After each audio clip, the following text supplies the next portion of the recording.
Hey, I'm on the Upper West Side of Manhattan, just south of Harlem, in front of 130 Morningside Drive. And the reason I'm stopped here is this is the second apartment of Hannah Arendt. Arendt, apparently I've been mispronouncing it since graduate school. Arendt was a refugee.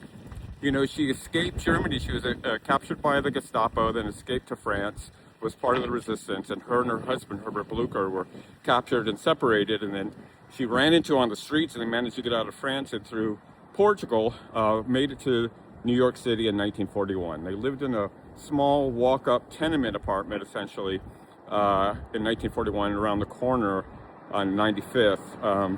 She got work as a teacher. Herbert worked in a factory, and she started writing The Origins of Totalitarianism there. But in 1949, she moved into an apartment on the top floor, and that's where she finished this book that we're reading, The Origins of Totalitarianism, published in 1951.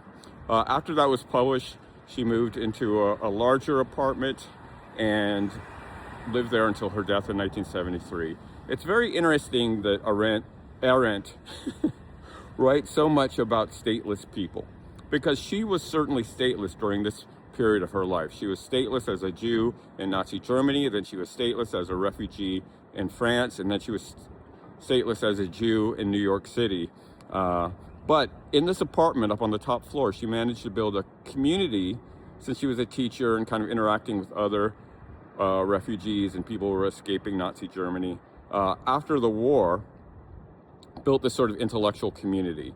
And so when the book comes out in 1951, she's kind of the center of this intellectual subculture on the Upper West Side. Lots of parties and gatherings up there on the top floor. I'm so glad this building is still here. I wanted to stop by because her story is a real story. She was a refugee. She was a stateless person, and her ability to get into this apartment in 1949 and finish this amazing book, The Origins of Totalitarianism, cemented her experience in a way that now the rest of us can think about how totalitarianism happens. I'm looking forward to getting back to Portland and jumping into the third section of the book, which is about the rise of these totalitarian leaders, Hitler and Stalin. And so we'll be back soon.